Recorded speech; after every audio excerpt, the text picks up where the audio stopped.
Comsec, have we distributed copies of the affidavit of Mr. Espinosa sa ating mga members? Still being reproduced, sir. Okay, so since we're still waiting for the copies to be distributed, Mr. Espinosa, ikaw ba ay may kasamang abogado?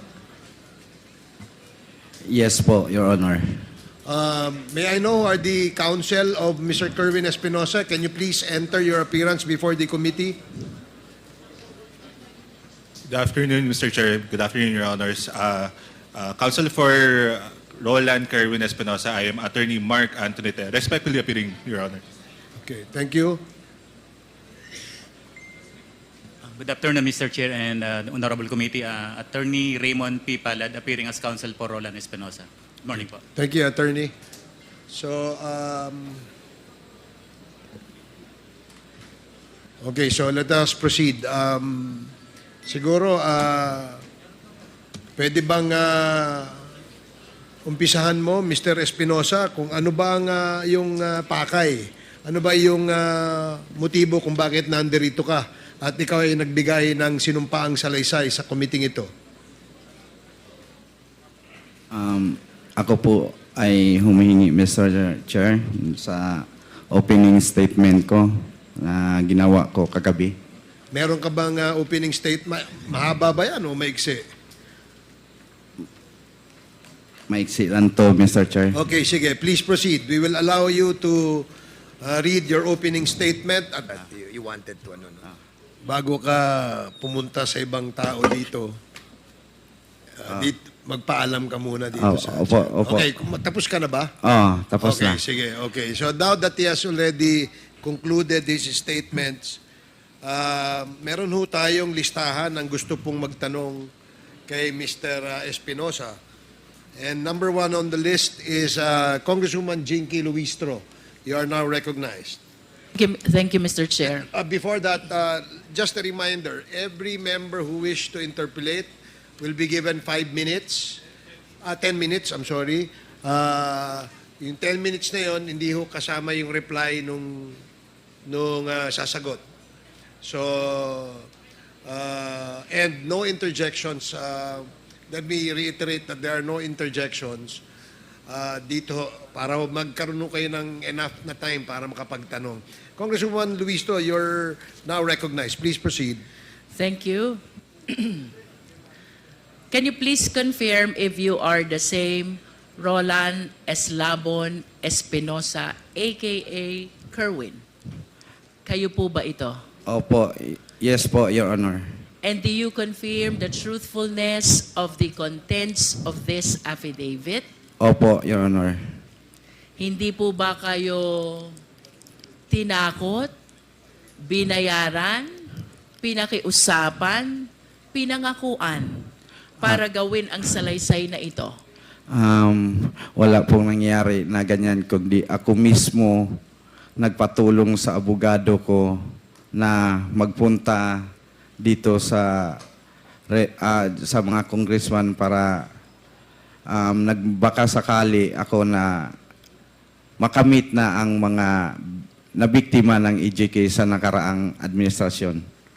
Kerwin, kanina, while you were delivering your opening statement, I observed that you were crying. Umiiyak ka. Can you please enlighten us why?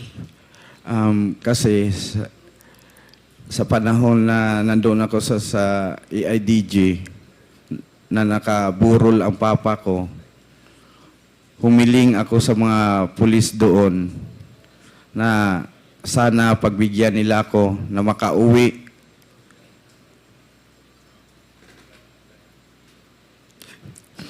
Na makadalaw man lang at makita ang papa ko na nakaburol sa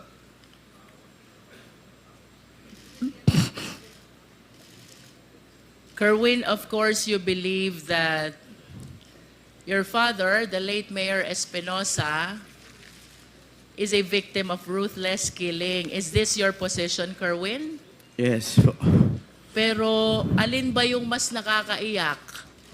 Yung pagkamatay ni Mayor Espinosa o yung hindi kanila pinayagan na madalaw ang burol niya?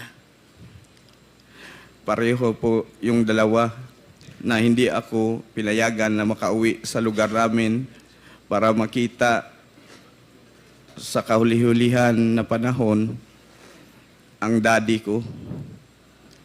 Kerwin, prior to the death of Mayor Espinosa on November 5, 2016, he was the mayor of Albuera, Leyte. You confirm? Yes po. Pang-ilang taon po ba niya na mayor ng Albuera during that time? First time pa po niya na maging mayor po ng Albuera, Leyte. So 2016 is supposed to be his first term as mayor. Yes po. Ano po ang ginagawa ni Mayor Espinosa bago siya naging mayor noong 2016? Ang mga ginagawa po niya ay tumutulong sa mga tao doon sa lugar namin o sa lungsod ng Albuera ng mga kunting mamigay siya ng mga bigas, yung may mga problema kahit personal, yung mga asawa, ayusin niya at madali siyang lapitan ng mga tao doon. Kaya binoto siya na maging mayor. Pwede mo ba kaming kwentuhan, Kerwin? Ano ang pagkatao ni Mayor Espinosa as he is known by the people of Albuera, Leyte? Yung papa ko po, mabait. Mabait na tao. Mahirap na kung elaborate ko pa kung anong klaseng tao siya. So siguro sa nakita kong kakayahan ng Quadcom o sa mga congressmen, pwede naman silang magpadala ng tao doon sa lugar namin at itanong kung anong klase o anong unsay pagkatao sa akong papa. Lisod, mahirap kasi na ako magsalita na ganito kasi sarili ko yon, ama. Mas mabuti na malaman nyo based doon sa mga tao sa Albuera. I understand, Kerwin. You also stated in your sinumpaang salaysay, habang nasa Malaysia ka, papuntang Abu Dhabi, you learned that the late Mayor Espinosa is included in the narco list. Oh, yun po. Nalaman ko na lang na nasali siya sa listahan ng presidente na narco list. Paano at kanino nyo po nalaman na kasama pa lang inyong ama sa narco list? Sa panahon na yon, may kaibigan ako na si Buntuyan, taga Cebu. Si IDG din yun, si Sir Delpin Buntuyan. Siya ang nagsabi sa akin na amigo,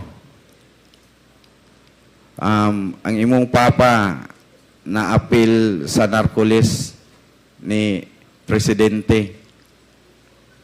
Was there ever a time, Kerwin, that you validated or you verified the truthfulness of the fact that your father is included in the narco list? Na ano ko na yun, na positive na talaga, na naniwala ko. Kasi sa TV at sinabi ni Pangulong Duterte na kasama ang papa ko sa listahan ng mga narcolis. You are saying, Kerwin, that Mayor Espinosa is one of those named by President Duterte as included in the narco list. Is that your statement, Kerwin? Yes po. And that is the reason why you conclude already that indeed your father is among those in the narco list. Yes, Tama ba? yes po. There are three important statements you made in your sinumpaang salaysay which really captured my attention. First, Kerwin, is the raid which happened in the house of your late father in August 2016. You mentioned in your affidavit that the guns, the explosives, and the drugs were all planted, and you were certain because prior to the raid, there were women who cleaned up the entire house. Yes. Because they are apprehensive already that anytime there will be a raid in the house. Yes po. Bago nangyari ang raid, yung mga women supporter ng daddy ko, nandoon sa bahay. Kasi yung daddy ko, doon na tumira sa munisipyo. Nagbabantay ang mga women supporter ni daddy sa bahay namin, ancestral house. Habang nandoon sila, lininisan nila yung bahay ni daddy. At yung sinabi, nandoon daw sa nakita sa cabinet, sila mismo nagtaka kung paano nakita na merong mga illegal na bagay doon sa cabinet. Samantalang ang dami nilang naglinis na wala silang nakitang droga. Can you please confirm for the record, Kerwin, ano ang mga nakuha ng PNP operatives during the raid of August 2016 in the place of residence of the late mayor? Sabi daw nila, based on sa ilang report, nakakuha sila kanog 11 kilos nga shabu dito sa ilalim ng cabinet at mga mga baril doon daw sa loob ng bahay ni mayor at may mga pampasabog doon din nakuha sa loob ng bahay ni mayor. Kung isipin natin 11 kilos, hindi kaya yun nakita sa mga naglinis na mga women's, ang dami nun at ang mga baril at ang mga bomba. Ilagay kaya yun ni Mayor sa loob ng bahay na mga sumasabog na mga bagay at mga mahabang baril? Yun ang sabi nila na nakita daw nila doon sa loob. Pero walang kahit isa na taga-Albuera na maniwala sa kanila sa report nila na may nakuha doon. Kasi ang nagbantay sa bahay ni Mayor, yung ancestral house namin, nasa 70 ka mga babae nandoon sa bahay. Binantayan talaga ang bahay namin. Inano sila ni Joby na magkaroon ng raid, kaya tumakbo na sila. Natakot. So you deny, Kerwin, the legitimacy of the raid or the operation that was conducted by the police operatives on August 2016? Opo. And can you please state for the record, sino po ba ang namuno? Sino po ang team leader ng naganap na raid sa inyong tahanan nung nasabing petsa? Si Mr. Joby Espinido po. Can you please state his full name? Police Colonel Joby Espinido. Mr. Chair, may we know if we have Colonel Espinido here? To the information of the Honorable Luistro, he sent us a letter of excuse in today's evening. Thank you, Mr. Chair. For the satisfaction of the Filipino people, just to make sure that Kerwin is aware of the identity of the one he is naming as Colonel Jovi Espinido, may we request the Secretariat to flash a picture and let's hear from Kerwin if he will be able to identify who this person is. Yes po. Secretariat, please.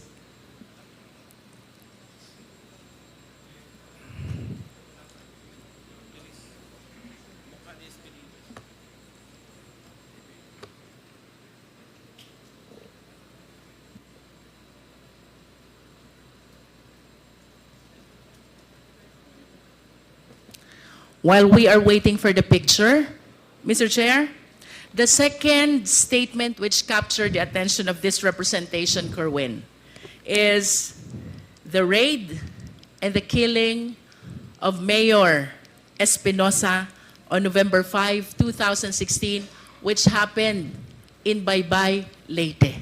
You confirm this? Yes po, sa loob ng provincial jail ng Baybay, Leyte. But of course, you have to understand as well that similar to the raid that happened in your house, this incident, the killing and raid against Mayor Espinosa, happened while you were in Abu Dhabi. Tama ba yun? Opo, wala po ako dito sa bansa. In Nasa other bakasyon words, ako. you are relying only to your sources with regards to this story surrounding the raid and the killing of Mayor Espinosa in Baybay, Leyte. Yes po. And can you please enlighten us, for the satisfaction of the public who are watching us, Kerwin, because you went a long way for us to be able to hear these explosives of yours. For a period of 7 years, naniniwala ang buong sambayan ng Pilipino sa naging testimonya mo sa Senate noon. Now you are completely overturning all your statements. And we owe it to the Filipino people to explain and share what really happened according to your source during the raid and the killing of Mayor Espinosa on November 5, 2016 in Baybay, Leyte.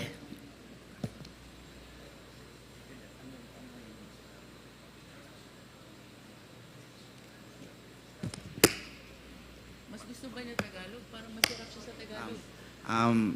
Your Honor, pwede pong ulitin yung question Kayo niyo po ba, Kerwin, ay mas komportable sa English or sa Filipino? Mas sa Pilipino na lang tayo. Filipino. Para Kerwin, maintindihan.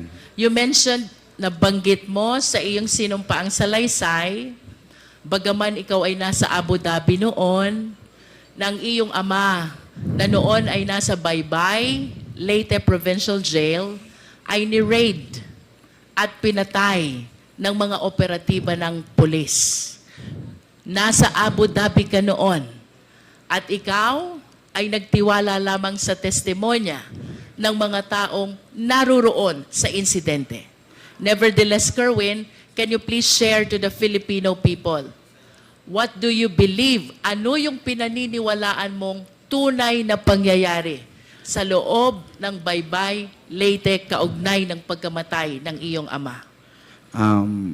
Naniwala ako doon sa mga nakapiit sa loob. Kasi sila ang nakakita at kitang-kita nila sa dalawang mata at narinig nila ang mga putukan. Kitang-kita nila from the very beginning, pagpasok sa selda ng aking ama. Kerwin, kung nakikilala mo itong mga taong tinukoy ng iyong mga source, maari mo bang banggitin sino itong mga polis na pumasok sa selda ng iyong ama? Sa sinabi ng aking source, ang pumasok doon si Leo Laraga. Leo Laraga, siya talaga ang kumitil sa buhay ng papa ko. Leo Laraga. Laraga. Can you please check if Leo Laraga is inside this hearing venue? Narito po ba siya? With the indulgence of, Mr. Chairman, with the indulgence of Congressman Luistro, Police Captain that time, Leo Laraga, is not present now in today's hearing, but for sure we will invite him in the next hearing. Thank you, Mr. Chair. Thank you. Bukod kay Leo Laraga, sino pa ang nalalaman mong kasama nitong mga nag-raid at nag-operate pumatay sa iyong ama? Si Colonel Marcos at si Sir Matera. Kasi mga kaibigan ko sila. Kerwin, regarding Colonel Marcos and Colonel Matera, if they are present in this hall, can you kindly point at them? Ituro mo sila kung sila'y naririto sa bulwagang ito. Colonel Marcos and Colonel Matera. Yan, yan, yan. May we request the police officer raising his hand, to please identify himself for the record, Mr. Chair. Mr. Chair, Honorable Committee, I'm Police Colonel Marvin Marcos po. Thank you. How about Colonel Matera? Can you point at him?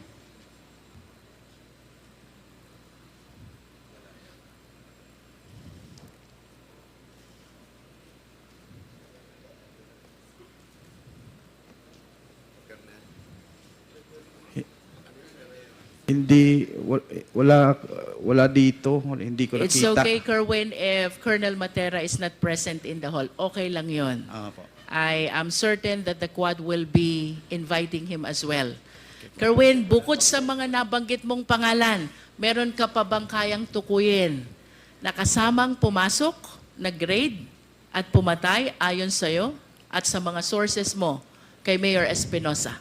Ang sinabi sa akin, yung committee lang ng talaga sa papa ko.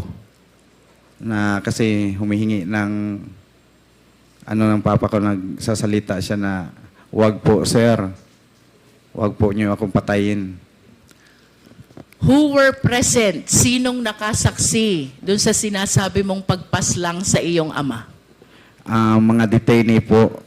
Can you please name these detainees who were able to witness that incident?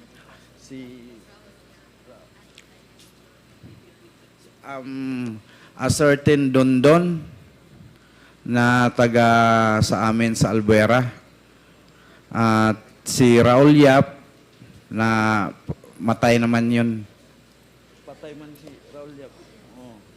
At si Robin, a certain Robin, tatlo sila, pero yung isa, tatlo yung ng daddy ko, kasama niya sa selda, nag-a-assist sa kanya. Yung isa, patay na po, namatay din kasama How yung about daddy the ko. other one who is he still living? The other one? Opo, Your Honor. What is his name? A certain Dondon. A certain Don Don. And can you please share with us, ano ho ba yung nalalaman yung pangyayari dito sa pagkamatay ng inyong ama? Pumasok, and then what happened next? Ang una nilang ginawa daw, sabi sa aking source, pinapiwis the wall muna yung mga pulis. Can you please illustrate? Maaari mo bang ipakita sa amin paano ba yung face the wall so the Filipino people will understand? Dito ko lang po gawin sa...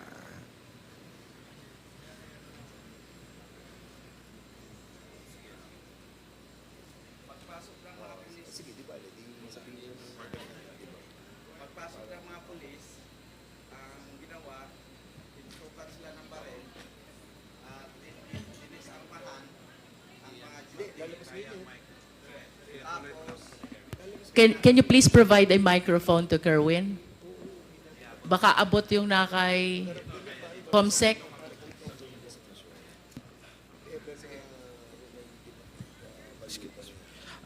Ganito po ang sinabi sa akin na nangyari nung raid.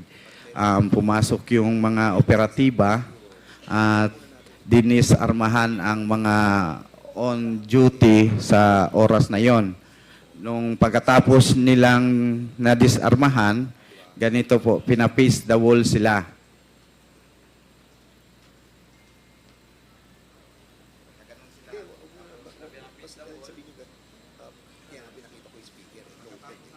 Sino yung sila na tinutukoy mo na pina-face the wall? Mga duty po. Duty, ang Opo. pina-face the wall. Oh. And then? Then, pinaluhod sila na sinabihan daw na huwag kayong titingin. You are referring to the jail guards. Yes. Yung bantay Oh, sa mga bilangguan. bantay. Opo. Pina-face the wall, pinaluhod, wag titingin, and then what happened next? Hinanap nila ang hard drive ng CCTV. Nung nakita na siguro nila, pinatay at binitbit yung hard drive ng CCTV. Can you Kaya- please identify the name of the one who took the hard drive? Sino pong kumuha ng hard drive? Nakikilala niyo po ba ayon sa inyong source? Mga pulis daw kasamahan sa pag-raid ng Baybay. Please proceed. After taking the hard drive, ano pong sunod na nangyari? Kinuha yung susi sa selda. Tapos binuksan, dumiretso na pagpasok sa may pintuan pa yun bago yung selda ng papa ko. Parang main door siguro ng compound. Binuksan, tapos diretso na doon, papunta sa selda ng papa ko. Tapos yung selda ng papa ko, may kadina at padlock. Binuksan rin, kinuha yung susi noon, binuksan, tapos ang sabi, walang salitang sinabi, kundi ang papa ko lang ang narinig na nagsasalita. Sir, wag niyo akong patayin. Diretso, putok na, pum. Tapos, yung katiwala niya, gustong yumakap sa kanya, na itry i-save siya, binaril din. Sino itong katiwalang Raul Yap. Raul Yap. Opo. Anong ginawa nitong pangatlo? Nakasama pa. Nakalublob sa ilalim ng tarima. Ano yung tarima? Yung higaan po, Your Honor. Nalalaman mo ba kung ilan ang naging tama ni Mayor Espinosa?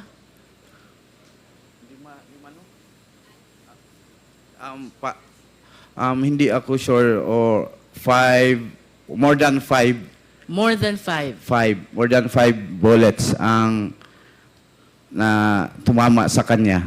Kerwin, thank you for illustrating. You can go back to your chair. You confirm also, Kerwin, na ang raid at pagpasok dito sa Baybay, Leyte ay nag-ugat doon sa search warrant na ini-issue laban sa iyong ama. Tama ba yun? Opo, Your Honor. Nalalaman mo ba kung sino ang huwes na nag-issue ng search warrant?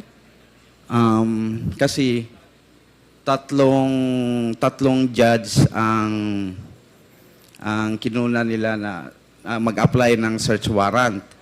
Si Judge Argelies nag-refuse. At ang sabi ni Judge Argelies na ba't kailangan pang mag-serve ako na nyo ng search warrant nasa loob ng kulungan ang tao.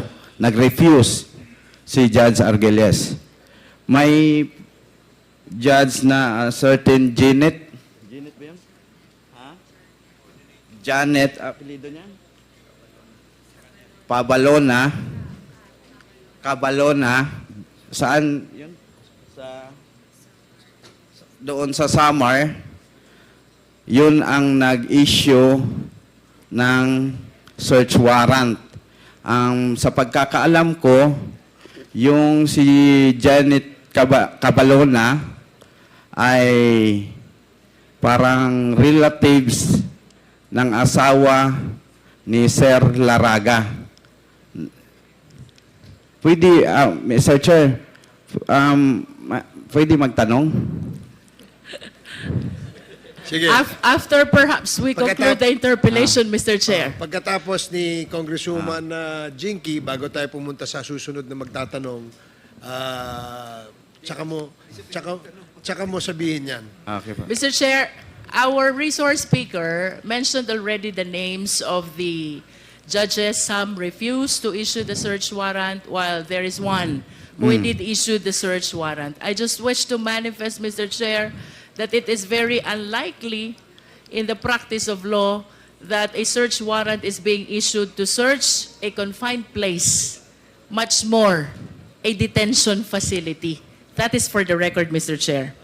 Kerwin, I'm leading to my third question. November 16, 2016, through the coordination with the Interpol, iniuwi ka dito sa Pilipinas. Pagdating sa airport, you were arrested at sinalubong ka ni Senator Senator Bato. Bato de la Rosa. Nakikilala mo ba si Senator Bato? Siyempre, Bakit mo siya kilala? matapang yun. Puro barilan-barilan ang hahamon sa TV ng draw sa mga ilegalista. What else do you know about Senator Bato? Um, Bago pa siya naging senador, nasan ba si Senator Bato? Chief PNP yun po, Your Honor. Chief Yun, PNP. oh. Ano? Okay, can you please identify the picture on the screen? Sino ba yung nasa screen? Siya po, si Bato de la Rosa. During that time, ano bang assignment ni Senator Bato during that time? Yang kwinekwento mong insidente. Nasaan siya noon? Siya ang Chief PNP. Yes, you stated in your sinumpaang salaysay na may sinabi sa'yo Opo. ang noon ay PNP Chief Bato na Opo. kailangan mong gawin kapalit ng iyong pagkakataon na mabuhay. Opo. Do you confirm this? Yes po. Can you please tell us, anong sinabi sa'yo ni Senator Bato? Sinabi niya sa akin, sumunod ka sa plano. Kung sumunod ka kung sino ang babanggitin mo para maligtas ang buhay mo. Kung ayaw mong sumunod, ikaw na ang susunod sa tatay mo or isa sa membro ng pamilya nyo may mangyari na masama. You mentioned about plano. Can you tell us, ano ba yung planong tinutukoy? May mga pangalan na pinid sa akin, sinubo, at babanggitin ko sa aking testimonya o sa aking salaysay sa Senado. At maari mo bang sabihin, sino ba itong mga taong ito at anong gustong ipabanggit sa'yo ng noon ay PNP Chief Bato? Peter Lim, supplier daw ng shabu, pero nandyan lang, hindi na huli-huli. Tapos si Senator De Lima, protector daw sa mga shabu, mga nagtitinda ng shabu sa loob ng Bilibid. Protector daw si Ma'am Laila. At yung iba pa, si Lovely Impal, si Jiraham, si Peter Ko, ganon. In Sila other po. words, Kerwin, ang gusto ni PNP Chief ay banggitin mo itong mga pangalan na ito na may kaugnayan sa illegal drug operation. Tama ba yun? Opo. At ito ba'y sinunod mo, Kerwin? Talagang sinunod ko po kasi... Bakit mo to sinunod? Of course, alam mong mali ito. Oo. Di ba? Bakit mo sinunod ang utos ng noon ay PNP Chief Bato? Kung siguro kayo, kung kahit sino naman sa atin na mga tao dito, nandito sa loob ng Quadcom, talagang susunod dahil kapalit na yon ng buhay mo. At lalo na pag may mga anak ka pang maliit na sabihin na susunod ka na sa papa mo kung hindi ka sumunod sa aming plano.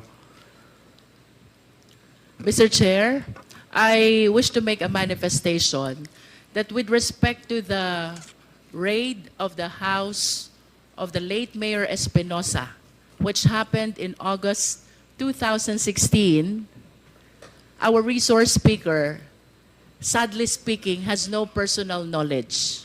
So, taking from his statements that there were women who were guarding the house and even cleaned up the house, reason why they are certain that all the guns, explosives, and shabu were merely planted by the PNP operatives, I respectfully move, Mr. Chair, that we invite these women, and I hope Kerwin will be able to name who these women are in order to substantiate the testimony that Kerwin Espinosa has given to the Quadcom. Second, Mr. Chair, With respect to the raid and the killing incident of the late Mayor Espinosa in Baybay, Leyte, we are suffering from the same predicament because, as admitted by Kerwin, he was still in Abu Dhabi during the time. So, to determine the veracity of the information that he was able to receive from his sources, I respectfully move as well, Mr. Chair, that we invite the third inmate by the name Don Don, who was inside the cell of the late mayor when the killing incident happened. I wish to ask Kerwin to name also the jail guards who were on duty during the time, likewise to substantiate the information that he has given to Quadcom already, Mr. Chair. So move, Mr. Chair. Okay, before I rule on the motion, tanungin ko lang muna si Mr. Espinosa. Sino-sino itong mga women na sinasabi mong ayon sa iyong salaysay, yung mga women na naglinis ng bahay ninyo? Landa, asawa ng barangay captain namin sa aming barangay. Ano lang yung full name nila, kaya para ma-record nila. Landa Sumalhag. Okay. Sumalhag. Sumalhad. Okay.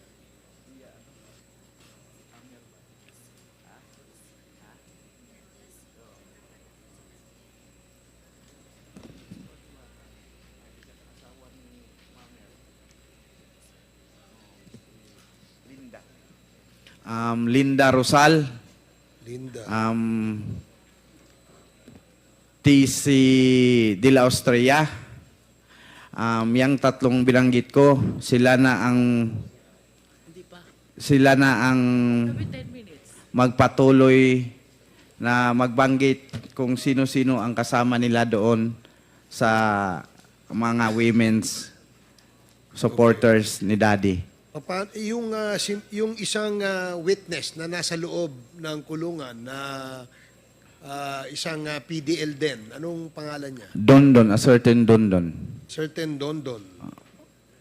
So there is a motion to invite the women who, according to the sinumpaang salaysay ni Kerwin Espinosa, ang siyang naglinis ng kanilang bahay bago po ni-raid ng membro ng Alvera Police ang kanilang bahay.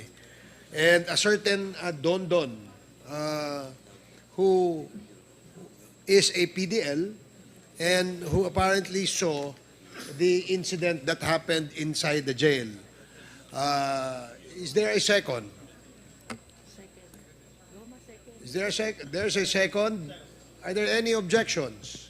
So hearing none, the motion is approved. Comsec, Mr. please Chair. invite the following personalities mentioned by Mr. Espinosa in the next Quadcom hearing. Mr. Yes, Chair. Congresswoman Luis. Can we please invite as well the jail guards who were on duty if we have the means to determine who these people were? Comsec, kindly determine who these jail guards on duty at the time of the incident and report to the Quadcom. Thank you. Anything else? Mr. Chair, I'm about to conclude. Okay, thank you. I just have one quick question for PIDEA. PIDEA, sir, palagi pong nababanggit itong narco list. Even from the time of the 3 Chinese drug lords to the time of PCSO Board Secretary Wesley Barayuga, and now we are confronted by the killing incident as alleged by Kerwin, committed against Mayor Espinosa, who allegedly was included as well in the narco list. Can you please enlighten us? Ito ho ba'y chinek nyo if during the time the name of Mayor Espinosa indeed appear in the narco list? Mr. Chair, Your Honor, yes, the names of the father and son appear in the original list. The Kerwin is listed as a drug trafficker. The father is only, the category of the father, whether pusher or trafficker, is not listed, but in the list, he is already indicated as neutralized. So, he was, he was dead already. Would you neutralize because dead? Yes. Would you know, Pidea, kung kailan po napasama dun sa narco list? Was it after the killing incident or subsequent to the killing incident? In the original list, it was already after the death of If Mayor you are Espinosa. saying, Pidea, that it was after the incident, ibig sabihin po, patay na si Mayor Espinosa nung napasama sa drug list? Ganun ho ba yun? No, Your Honor. What happened is that Mayor Espinosa is included in the list, but however, as the period or as the drug campaign continued, he would eventually be indicated as neutralized. So we could not ascertain whether he was a drug pusher, drug user, or whatever was his participation, Your Honor. Mr. Chair, I wish to manifest this drug list, the narco list, is indeed very controversial. As a matter of fact, as we go along our investigation, I have been asking our resource speaker, whether during the hearing or off the hearing, as to the origin, the people who validated, the veracity, and no one can indeed vouch as to the genuineness of the names which were included in the list. So I just want to raise this concern that being included in the list would really compromise not only the safety but the entire life of the people who are in this list. So I hope we can come up with something, validate, and come up with the true personalities who must be included in the narco list, Mr. Chair. To conclude, Mr. Chair, for whatever motive does Kerwin Espinosa have today, we welcome the information he gave, subject, of course, to stringent scrutiny. While recantation of testimony, samantalang ang pagbawi ng testimonya is frowned upon by the court. This will give us an opportunity to re-examine what really transpired relative to the raid on the house of Mayor Espinosa, the raid and killing against Mayor Espinosa which happened in Baybay Leyte, including the indictment and the incarceration of our resource speaker, and including those he named, which includes the former Senator Laila De Lima. It is clear, Mr. Chair, that the government continued the fight against illegal drugs, as it is indeed a menace to the Philippine society. But let us all be reminded, in a civil society like ours, we need to observe the rule of law. No less than the Philippine Constitution provides, Section 1, Article 3, no person shall be deprived of life, liberty, and property without due process of law. What happened to Kerwin and his father, if indeed true, is a complete violation of this constitutional guarantee. We laud the Quadcom, which includes this representation, in initiating the bill which criminalizes in a higher sense the extrajudicial killing. Mr. Chair, to conclude my interpellation, dahil nung nasa krami siya, si Kerwin, pinagbigay siya ng mensahe to certain personalities. Today, I wish to request Kerwin, can you please give your message para kay Laila De Lima, kay General Bato, at kay Presidente Duterte na lahat nabanggit mo kanina sa iyong testimonya? Una sa lahat, humihingi ako ng kung ma'am, kung nagsubaybay ka ngayon sa hearing dito sa Quadcom, patawarin niyo po ako na nadala sa o na uto-uto sa panahon na yon na idamay ka po na walang katotohanan naman at ang picture na yon nagkataon lang na pumasyal ang pamilya ko sa baybay at nagkita tayo at nagpa-picture ako. Yun ang ginawa nilang ebidensya. Ma'am, taos ko sa kaloob-looban from my heart, I asked, sorry. Sorry talaga po, ma'am. At kung ano mang plano mo sa ginawa kong pagbuhat-buhat o sala o kalambigitan sa droga o unsay imong buhaton, andam ko mo dawat, ma'am. Pero ang ako alang ihangyo, mangayo ko nimo pasaylo sa akong gibuhat. Kay na-pressure ragyod ko, ma'am. Naluoy ko sa akong mga anak, ngagagmay pa kayo atong panahona. Patay na akong papa, o ako mamatay, mag-unsa na lang akong mga anak, maong gibuhat nako nga buhat-buhatan ka o magtumo-tumo og istorya kabahin sa kalambigitan sa droga. Once again, sorry kayo, ma'am. Handa po akong harapin kung ano ang plano mo sa akin po. Mr. Chair, can we please have a translation of what he said? The last that I know, I'm the chair of the committee, but now I can become the translator and the interpreter. Ang sabi po ni Kerwin Espinosa, siya ho ay humihingi ng kapatawaran kay Senator Laila de Lima sa kanyang ginawang mga statement implicating her sa usapin tungkol sa droga at gumawa ng kwento, no? Gumawa sila ng kwento para masama doon sa kwento, sa narrative ng pagkaka-involved ni Senator de Lima sa usapin sa droga. At sabi naman niya na handa rin siyang harapin kung ano man yung aksyon na gagawin ni Senator de Lima kay Kerwin Espinosa. Does that satisfy the good congresswoman from Batangas? I am totally not familiar with Visayan language. How about your message to Senator Bato? Sir, Bato de la Rosa, sana po magbago na tayo na iwasan natin na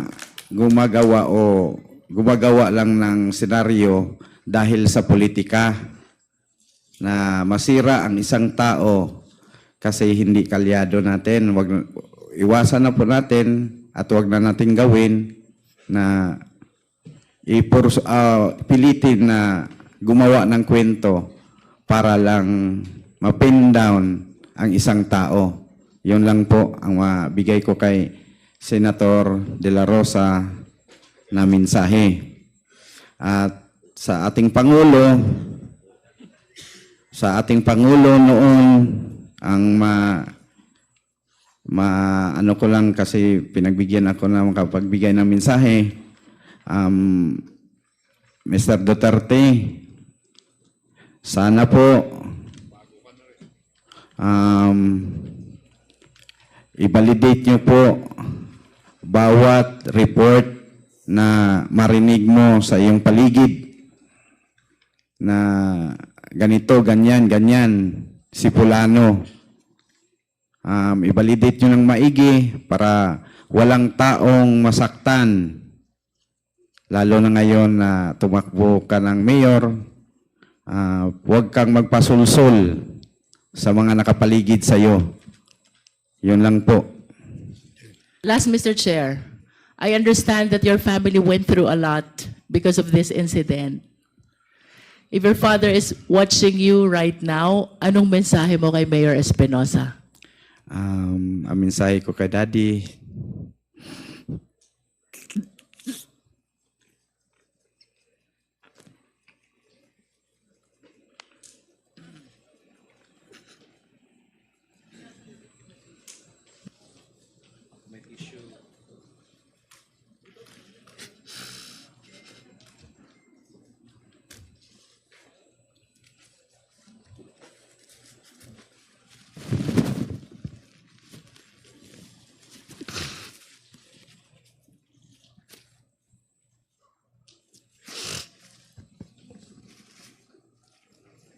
ang mensahe ko sa daddy ko, di kung saan ka man naroon. Huwag mo kaming abayaan, i-guide mo kami hanggat makuha ang hustisya ng iyong pagkamatay.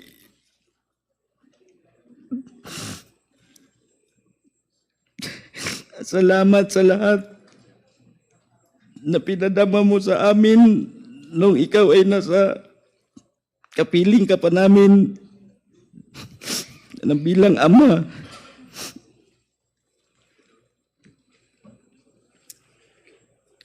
Basta di lahat gagawin namin ng mga anak mo na makamit ang hustisya ng iyong pagkamatay.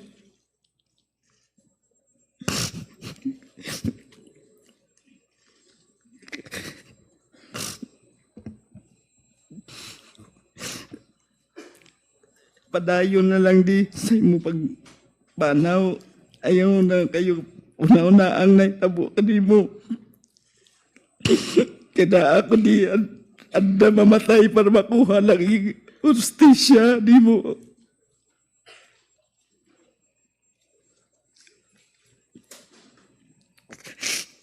Bisan tuod sa'yo pagkamatay, wala na tanang kita. Antod karon, I love you. Okay, sige. Maraming salamat, Kerwin. Anything else, Congresswoman Luistro? I conclude, Mr. Chair. Thank you. Thank you. Maraming